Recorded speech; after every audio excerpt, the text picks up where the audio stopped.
Hello and welcome to our Journal Live event, School Boards and the Mascot Debate. Here's your host, managing editor of the Journal, Chris Green. The questions facing boards of education can be especially complex and intense today. How do you come to a conclusion about the right course of action is for your school district? How and to what extent do you engage stakeholders and the community? And is it possible to make tough decisions and controversial decisions through a process that can be trustworthy for all involved? Discussions over Native American mascots can be among the most intense that school boards and communities face. In Kansas, at least 4 districts, Manhattan-Ogden, Shawnee Mission, Wichita, and Atchison, have tried to address concerns about Native American mascots in past years in ways that are unique to their communities. 3 ended the use of mascots by schools in their districts, while Manhattan kept its Indian mascot while ushering in some other changes. As we've seen from our own social media post about this topic, it can provoke some pretty intense dialogue. It's hard to touch on this issue without at least, touching on the content, like whether districts make this change or not. But my hope is that some of our focus today will also be on the how. How should school boards and communities engage in discussions about this issue in ways that promote healthy community dialogue and discussion? So joining me today for this discussion is Chief Ben Barnes of the Shawnee Tribe, who has consulted with districts related to these dialogues. Also joining us is Heather Ousley, the president of the Shawnee Mission Board of Education, Sean Crittendon, a board member at the Atchison Board of Education, Ron Rosales, a board member on the Wichita USD 259 Board of Education, Jurdene Coleman, who is the president of Manhattan-Ogden USD 383 Board of Education, Carole Cadue-Blackwood, a board member on the Lawrence School Board and an enrolled member of the Kickapoo Tribe of Kansas, who is also an accomplished Indigenous activist, education advocate on state and national issues. Leah Fliter, who is a former board member of the Manhattan-Ogden School District and is currently serving as Director of Governmental Relations at the Kansas Association of School Boards. We'll hear from all of them today, but before we start, I want to turn over the dialogue to Mike Sherry, who's a Journal contributor who wrote the story about the mascot debate in our spring edition of the Journal that came out in April. And Mike, I was hoping you could just give us some quick framing about what did you learn about how districts are attempting to address this issue? Thanks, Chris. Yeah, I just wanted to briefly, very briefly, because you didn't tune in to hear me, go through some of the points that sort of rose to the top for me that kind of I think might provide a hopping off point for the discussion. So I'll run down them very quickly is that there are, as Chris mentioned in the opening, it is a process oriented debate, and I was interested in how different districts have handled it. Some convene outside panels with all stakeholders. A couple have basically done it in-house, just through board procedures. Sort of on that level is it's the other interesting thing is, and when one thing that rose to the top for me was that some have discovered, some districts have discovered in their examination that this conflicts with existing policies, anti-discrimination policies. So that's one way to essentially kind of maybe short circuit some of the antipathy and saying, look, we're just trying to we have an anti-discrimination policy on the books, and so this doesn't comply with that. The other thing that, as Chris mentioned, that kind of was interesting is how some sort of districts kind of split the difference, where they keep the mascot for historical purposes, but sort of downplay its iconography, I guess, which raises some interesting issues as to how you keep that. It does kind of raise some issues is when you're trying to sort of redo jerseys and things like that. It does raise some issues as how you sort of thread the needle there. The cost issue that comes up seems to be somewhat maybe more manageable than some would think, in that you can sort of transition some of the some of the imagery and things through the course of just traditional capital expenditures. Really the other thing was how is it really necessary to have, to maintain a Native American mascot, but then also, some people will say it allows us to honor our heritage, but it seems to me that you don't really need a Native American mascot to integrate Native American studies into the curriculum. So those were some of the things that rose to the top for me, and I think maybe as a hopping off point for some of the discussion. Well, thanks for that summary, Mike. That was helpful. And so now I kind of want to go, to representatives of each district and talk about your school district's experiences with the mascot issue. Was this a hard decision? Was this an easy decision? What made it hard, or what made it easy? And did you feel any conflicting pressures? And how did you think about making a decision like this? And I'd like to start with Heather from the Shawnee Mission District. Oh, and you're on mute, Heather. My apologies. Thank you. I think because we worked on our update during the last year, which was simultaneous with COVID going on, that our context for what is hard and what is easy is informed by several experiences over the last 15 months. And so I think that, bringing our community along and having voices speak at board meetings and talking to constituents, while this was something that people definitely had opinions on, I think that due to the overwhelming need to deal with COVID issues, both at the district level and people's personal lives, that this was not something that I would characterize as hard. But again, I'm saying that I'm referencing that within the scope of everything else we've dealt with as a district this year. So this was not difficult in that sense. It has been or was an issue in our district for a few years. Prior to being elected to the board, it was raised by a student athlete in Lawrence when she came to play at one of our buildings that had a Native American mascot. And that's when the issue kind of gained prominence in our district. And then after I was seated on the board, it took a couple of years of discussions because we had a lot going on in the district. But then in conversations with Chief Barnes and with other local activists, we began to educate both our team leadership and our internal team about the issue. And then that's how it came to the board for a vote. Yeah, and you had mentioned in our discussions in the lead up to this event about the role that Chief Barnes played. Could you two talk about his involvement and what that was and what you learned from that, and Chief Barnes, what you try to offer when you engage in conversations like this?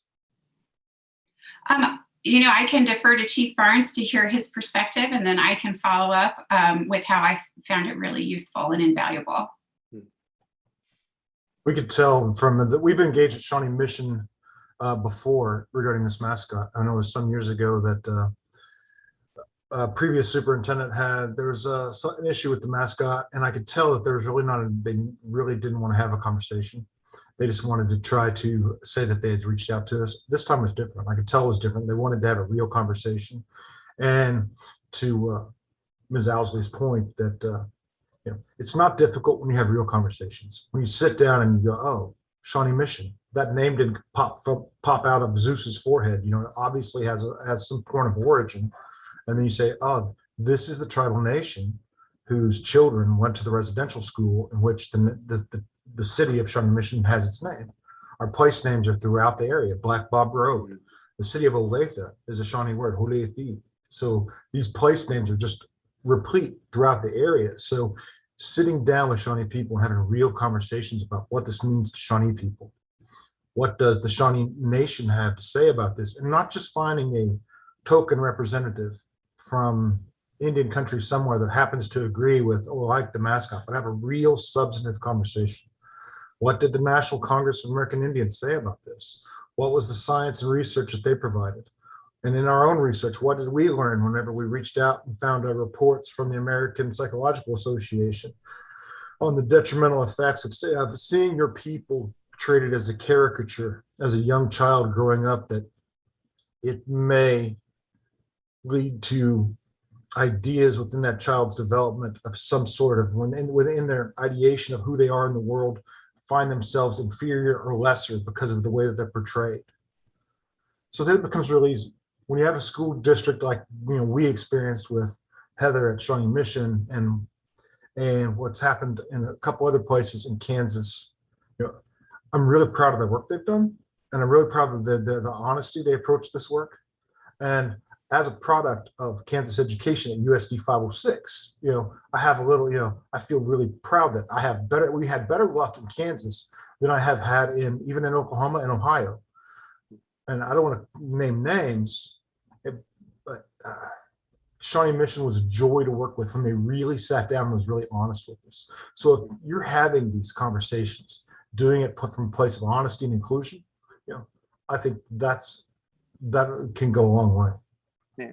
And Chief Barnes, I'm curious about that. Like, how do you know someone's like really taking this seriously or really wanting to have a good conversation? What's the signal? Well, one is when the superintendent of the school system tweets that he's been in contact with the tribe 6 times and he hasn't. One of them is when he tells the school board that he's in constant contact with the chief of the tribal nation. We haven't heard from it. So that's a pretty good indicator. We've seen that in some states in Ohio. We've seen that schools that bear our names, or they have a mascot that is less than preferential. They change the tenor of the conversation, and maybe they say, well, we want to keep the headdress. And the headdress is historical. It's like, yeah, but you got a Shawnee name, and how do you justify that? So at some point, it's like they're trying to find excuses on ways to keep the mascot. So you can really tell when people are being disingenuous. Any reflections on Chief Barnes's comments, Heather? Yes, I think what he brought to the table with his position as a leader of the Shawnee tribe and the information he brought was so useful in providing an education for board members and for our team leadership in administration. I knew about some of our names for some of our buildings, but I learned even like who Blue Jacket Flint was, which one of our buildings is named after, and I did not have familiarity with that. And so part of it was a learning experience for all of us in leadership, and then really getting access to information so that we could engage in providing that information to our community. I will say generationally, I think the students were very motivated to select a new mascot in the feeder pattern for the high school that had Indian mascot. And then we had 3 elementary buildings that also had Indian mascots. And the students were engaged in contacting board members and expressing their interest in updating it. But it really means something when you talk to the leader of the tribe and they say, this is not honoring our community. And that is a voice that I can then take and say to folks who truly believe that, because we do have folks in our community who believe that this is honoring a tradition or honoring the Native American community. And I can say to them, when someone tells you that it is not an honor, it's our responsibility to recognize that and to respect the people that we're trying to honor. And being able to do that really allowed for the process to move forward fairly smoothly through our policies and procedures.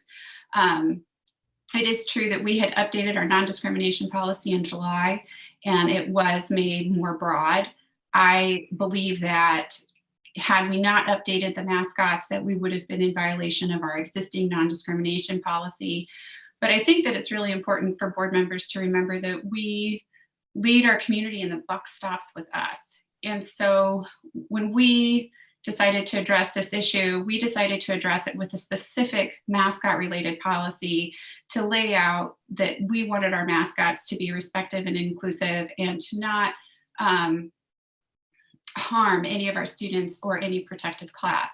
And in doing so, what we did was protect our building leadership teams from perhaps getting negative feedback from folks in the community who would not be happy with the update. We were very clearly saying, this is a board directive, we're making it part of policy. And so our administrators would not then get phone calls saying, well, why are you doing this? What's happening? They could very clearly say, this is an issue that the board has decided to address. I'm bound by board policy. And so that was really important to us as a board to, one, provide very clearly so that there was no doubt that this was our intention, but also so that we could signal to the community, the buck stops with the board, and we've made this decision. And it was a unanimous vote to update a policy, or to craft a policy that dealt with mascots. And so what I hear in that is sort of the importance of the board itself owning the decision. So I believe that the Shawnee Mission District was one of the first this year for this issue to sort of pop up in the news. And around the same time, it also came up in the Wichita School District. So I'd like to turn to Ron Rosales and just talk to you briefly about your district's experience and what challenges did you think about and pressures that you felt, and to what extent was this a difficult or easy decision? Thank you. Thank you, Chris. Well, one of the, just briefly about North High School here in Wichita. It's our second oldest high school in the city, other than East High. And it's the motif, the architecture is very, very beautiful place, in case you haven't seen it. And so I graduated from there. My family went there. And a lot of the community, if you didn't go to East High in Wichita, you went to North High. It was just only 2 schools at that time. So North established a good, reputation academically. And then, of course, traditions came out of that.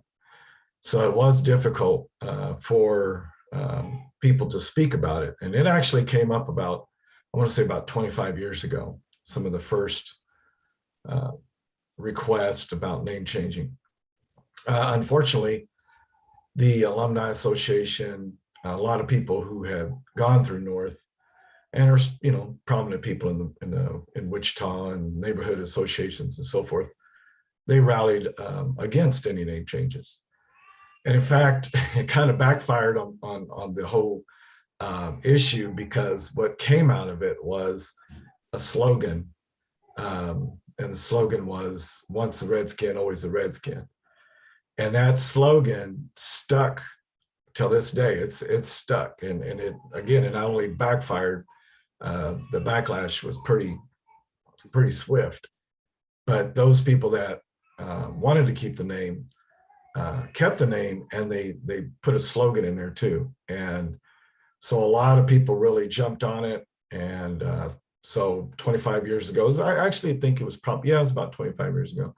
So after that, you were battling, the school board at the time was battling this, I guess, backlash. They knew, the school board at the time, they knew. So every time it was brought up, it pretty much went nowhere. And just like Mr. Barnes said, it was something where I think the people who knew that, that they knew that it had to be changed when they approached either board members or superintendents at the time, they knew it wasn't going anywhere. And so about 4 years ago, we had 4 new members, myself included, came on. And as a graduate of North High, I tell people, I said, you can accuse me of having my mind made up. That's fine, because I had my mind made up when I graduated from North High. And the other thing is that a lot of people don't understand that North High is and has been a predominantly Mexican-American high school. And for a lot of Mexican people, the mascot name, Redskin, doesn't have any translation. There's no translation for Redskin. What does it mean? Doesn't mean anything. So particularly today, it's over 80% Mexican people, or Hispanic, and the predominantly Hispanic. And most of those people, most of those students are all made up of Mexican background. So again, you have a large population that just doesn't understand what it means. It has no significance whatsoever. So anyway, but it's, for me, like I said, it was pretty easy. And I think for most of our board members, it was pretty easy. Easy decision compared to some of the Corona stuff and all that, and the mask. Yeah, this was good. And we established a committee. We had a lot of coordination between a lot of different people, a lot of different stakeholders. So it went well. And I mean, you mentioned that long history. Like, what do you think changed in the 25 years from when it came up to the decision this past year? Well, one of the things that changed was just you had board members that were willing to listen. You have a superintendent that's willing to listen. Again, you have a demographic that increased. My demographic is I'm Mexican American, but I was born and raised here, second generation. So what do? We assimilate. In fact, we want to assimilate. We don't want to bring any attention. And a lot of Mexican people, that we want to work, we want to get our job done, we want to raise our family, we want to do this and this and that, and then we want to assimilate. But some of us, again, myself included, we know there's better things that we can achieve, better things that we can fight for. And so, a lot of the younger generation that is going to North High School, they're first generation Mexican people. And so they don't understand the name. And to them, this is something that, first, if they don't understand it, why even have it if it has no significance to them?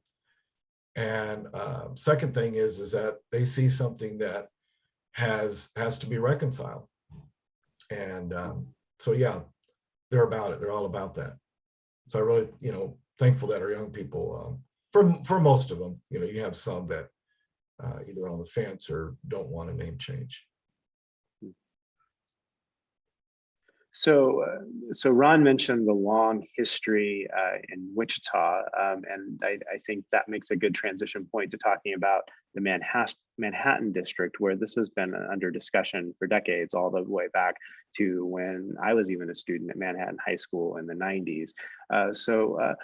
Jurdene and Leah, I'm interested in hearing from you about your district's experience, because this path has been different from the other districts that we've been talking about.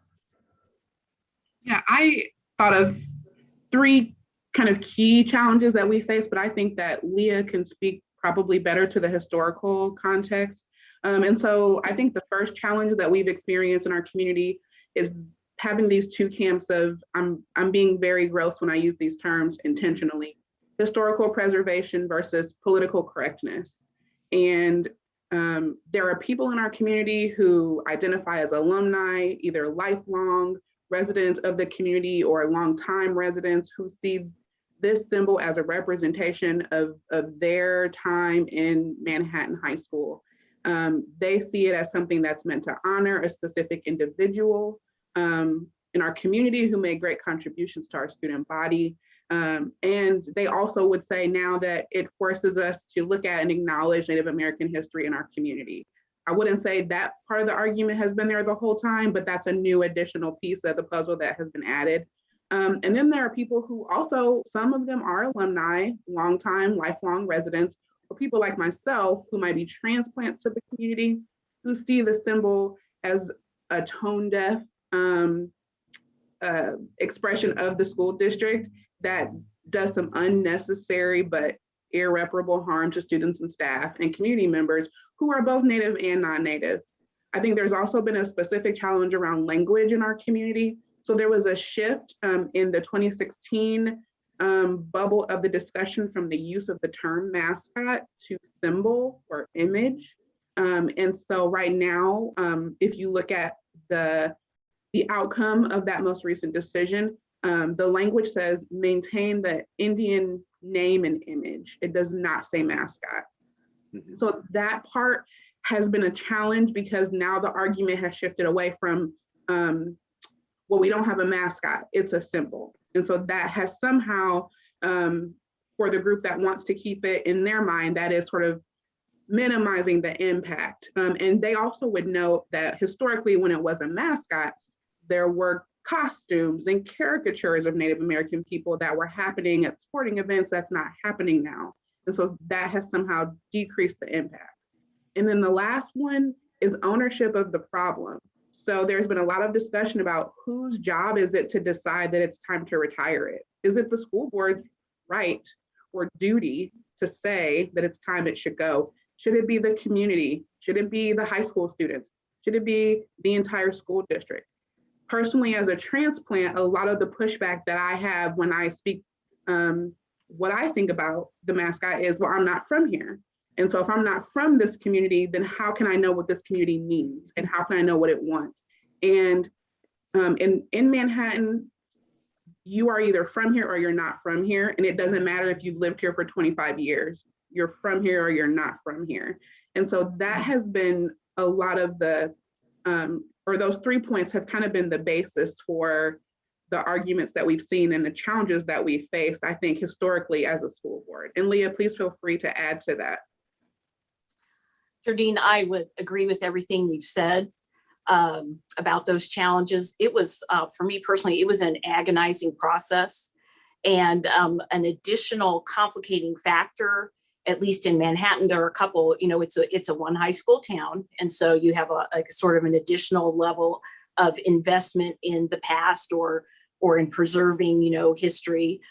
And then we also had the complicating factor that the current Indian that you see, a 2-story tall painting as you walk into our high school was painted by a Native American teacher who always expressed that he was very proud that he was able to paint that picture. And so you kind of have that continuing feeling by some who are the alums and really the power structure in the town is that, see, it's meant to be respectful. And we have made some, improvements over the years. And so for them, it was really still in their mind meant to be respectful. For someone like I'm similar to Jurdene, I'm a transplant, but I've lived here for more than 20 years. Both my kids graduated from Manhattan High School. And I was pretty vocal in our discussions about the fact of needing to change the mascot, what was still called the mascot at that time. And, so I got a lot of that pushback at, you're not from here, why don't you leave? If you don't like it, why don't you move? And so it was a conversation that was really tearing the community apart, frankly. The vitriol that some folks expressed, especially towards students in our high school, and who are, we don't have a large number of Native American students in Manhattan High School. And so that to me was another issue with that symbol or that mascot, is that it doesn't, it's not even representing a large number of kids. You can't justify it in that way. And so the challenges for me were for someone who, graduated from high school a long time ago, moved on. I haven't given a thought to my high school mascot in 40 years. And the depth of feeling that some folks expressed to me, I was really surprised and startled. We're a tribe just like, any other Indian tribe. And I think Jurdene is aware too, one of the couple of the voices that were strongest around keeping the Indian were actual Native Americans, enrolled members of tribes, and very passionate about keeping it. Well, I appreciate both of the summary of your own views and the way you were able to capture and provide a synopsis of the different groups. Like at Kansas Leadership Center, we would call them factions, people with different viewpoints and values. So I think that was really helpful to sort of get on the balcony. I want to turn things over to Sean now and talk about his district. I think okay, Carol's kind of waving her hand. I've been waving my hand almost this whole time. Carole, uh, you are my next discussion. So Okay, thank you. Okay, I'd like thank to go you. to Sean first. About what was happening in the Atchison district and your experience there and how it compares. Yes, I'd like to thank everybody that's gone before me. Your experiences definitely echo what went on in our community.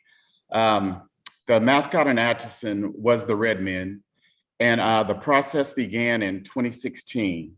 And so it's been a quite lengthy process, and I'll do the best I can to kind of summarize what we went through as a district and a community.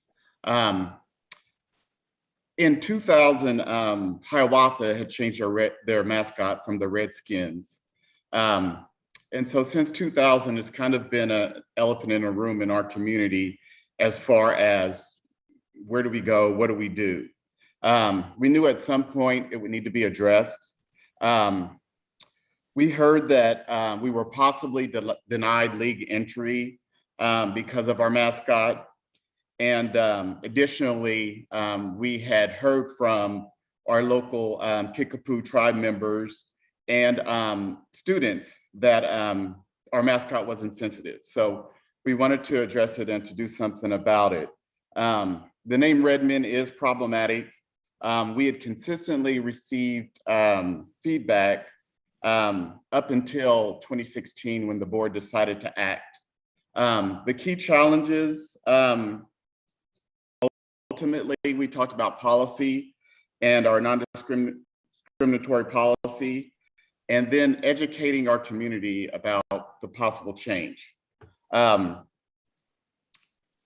What we ran into is alumni and those that are resistant to change. We know change is difficult to anyone.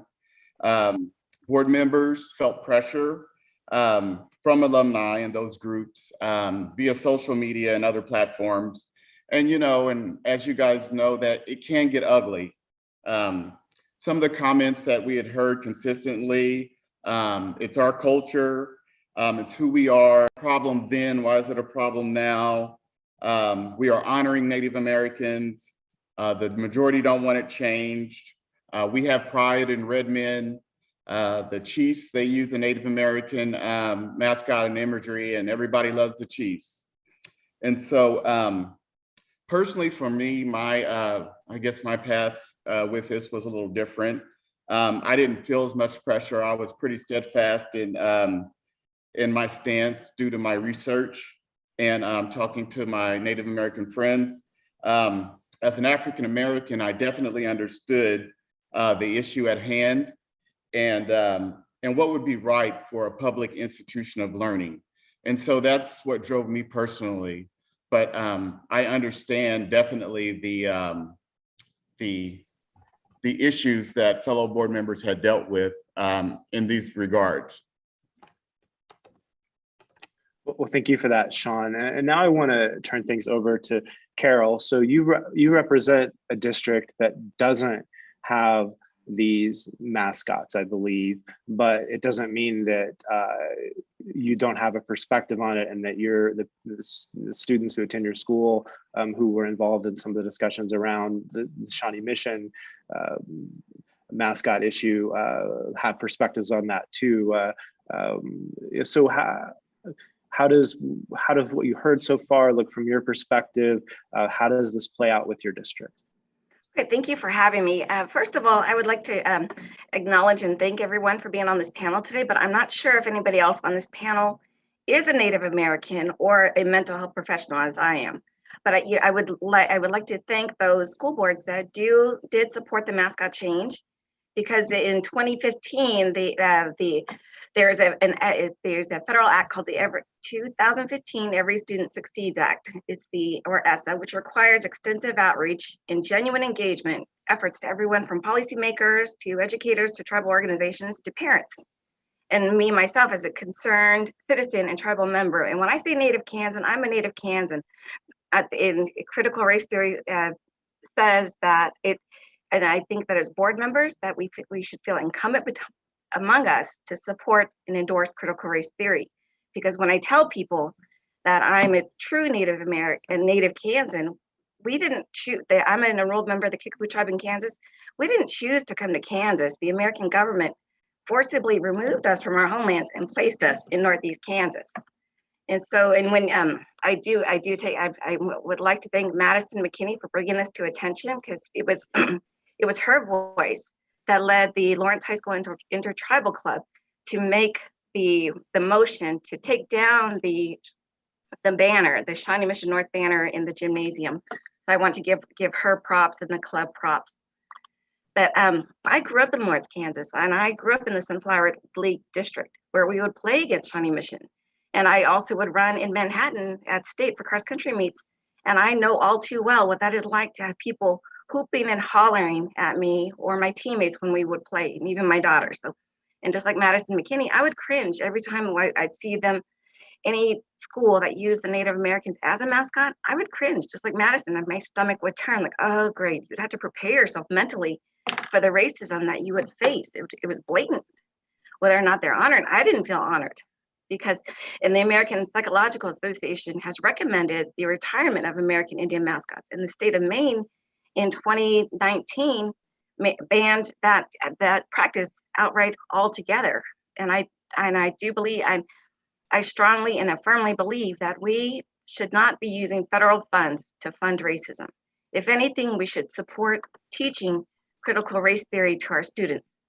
Just like if anybody wants to start beginning with critical race theory, they should have all of our students sit down and read the Declaration of Independence, where it refers to Native Americans specifically as merciless savages, or read the letter from George Washington, our first president, to James Duane, where he refers to us as wolves. And I get so emotional and fiery about this. Sean knows that I get like very emotional. But no, when I read those documents, I sit there and like, what? That George Washington thought of us as wolves, and he specifically says that he described Indians as being like the wild beast of the forest and the wolf, and viewed us as beasts of prey. And so that to me, that's from the very founding of this nation. We have viewed Native Americans, the colonizers have viewed us as animals. We're the only people that are mascots. And so I ask this board to enforce the Gannon versus Kansas decision, the Supreme Court decision, and sit down and read the Rose Standards and look at number 5, which was specifically cited in that court case, which says that the schools, there's a list of 7 skill sets that schools should help children attain at a sufficient level. And then number 5 of the Rose Standard says that the schools are required to teach grounding in the arts to enable them to appreciate their cultural and historical heritage. And I don't think that teaching the kids to dress up as Native Americans and hoop and holler and put on paint, that's not true teaching. If we want to teach our children, we should teach critical race theory and teach our children about housing segregation, enslavement of Black Americans, and criminal justice policy in the 90s, and boarding school history. Thank you. So it occurs to me, Carole, that your perspective isn't represented on a lot of the boards that might have to tackle this issue. So you've sort of gotten into the what. So if I was wondering if you and Chief Barnes could talk about the how of how, if I work in if I am serving on a board in a district that doesn't have that sort of representation, how do I come to try and understand perspectives that aren't mine? Right. And again, I go back to the Every Student Succeeds Act, which requires extensive outreach and genuine engagement efforts to everyone, from tribal organizations to parents. Like in Lawrence, we are very fortunate to have the Native American Student Services Parent Committee. And I did look at one of the committees that in Manhattan, and I saw there was he's a doctor, albeit I respect that, but he's an optometrist.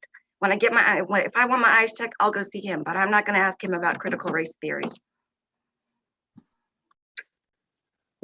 What about you, Chief Barnes? What recommendations do you have for districts who truly want to understand perspectives that they might not have? First, I want to dispel some, perhaps some myths that some may still hold. If this is a new thing or an output of cancel culture, this has been going on for generations. Tribal nations have been asking for these conversations for a long time. So let's just try to have a parallel comparison. We just left Juneteenth just a couple days ago. Could you imagine a bunch of white presenting folks having discussion of Juneteenth, and they're the only ones in the room having this discussion? So if you're having these discussions absent Native American representation, no tribal citizens, no tribal nations, the tribal nations that have that are tied to Kansas, either historically or through treaties or through their habitations there, and they're not present in the room. It's the same as having a bunch of white presenting people talking about Juneteenth, and so engage with those communities. Understand where you're at, like with the Wichita situation. I'm sure they have their representative, their state house representative, who can give some background on her personal experiences. Up in Northeast, up in Johnson County area, of course you have Sharice Davids, you have a wealth of political leaders that have connections, that have tribal citizenships, but you also have a bunch of tribal nations that can be part of these discussions. And it's not like we're strangers. It's easy to find out who we are. We're governments, so we're easy to get hold of. We have offices where we engage in these things all the time. I've done it with Tulsa Union Schools, Wapakoneta in Ohio, and of course Shawnee Mission. So be present, be inclusive, have real conversations. So I am curious for the districts that have acted on this issue in recent years. How has the decision landed in your community? And is this a settled issue? Are there still things that you're wrestling with related to it? This is Carole. I have something positive. In 2018, the Lawrence School District renamed a public school. This is the first public school in America. But the school board, I wasn't on that board, but I brought that decision forward, that idea forward. But the district renamed South Middle School to Billy Mills Middle School. The Oglala Lakota Native American, he was an Olympic gold medalist. But that was the first school in America to be renamed after a Native American, let alone living. So I'd like to bring that to light, but that brought a lot of discussion. And it did bring a lot of Native American, it just stirred up, it was this wonderful momentum of people wanting to dig in and read Native American history and learn Native American culture without appropriating it. Yeah. So what's the crucial distinction there? That how does because it truly honored Native Americans because Native Americans were involved in the process of the name, and what else is there to remember related to that? Right, and that did involve the parent committee for Native American Student Services, as well as the intertribal clubs from all the schools. And that's the true essence and spirit of the Every Student Succeeds Act that I mentioned earlier. So for the other districts, so what's how is this decision landed, and is it settled? Is it still ongoing, or is this over with and you've moved on to other things? I think in Manhattan, it probably depends on who you talk to. The the alumni and the really invested folks say, hey, the Indian is still up there on the wall, and so it's been settled and we're keeping it. And then you do see though, as we purchase uniforms and make some other adjustments like that in some of our symbolism, that you have seen a trend away towards some of that imagery and really focusing more on just kind of the letter M.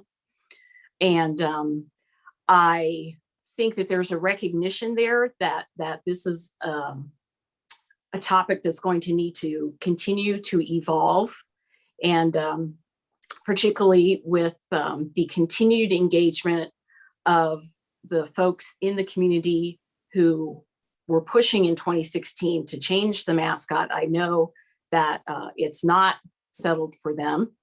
And I have been thinking a lot about this in preparation for this panel, and I do have to wonder, had the conversation we had in 2016 be taking place today, I have to wonder if the decision would have been much different.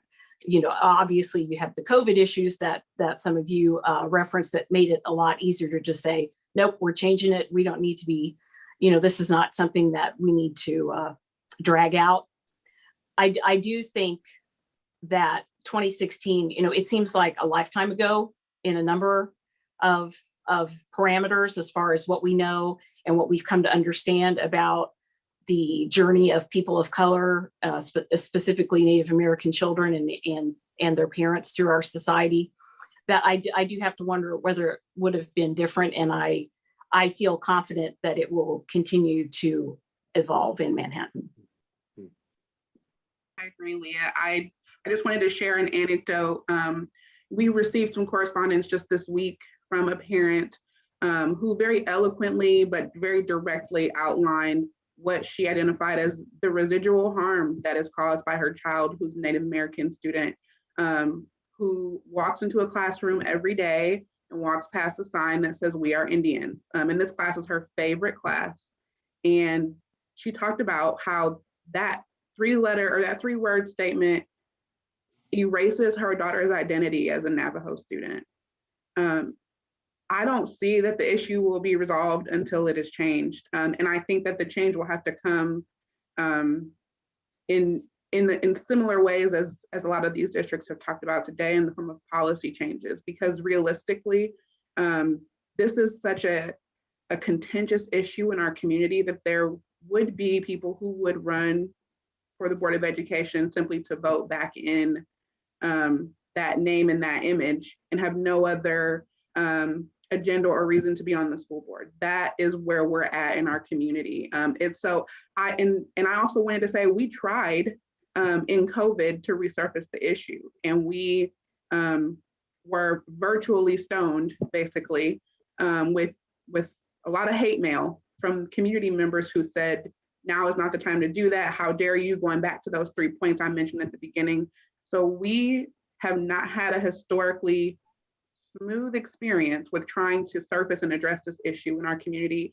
And then it becomes a matter of, as a leader, you have to try to protect your own mental health and well-being while also trying to manage knowing that you want to do this thing.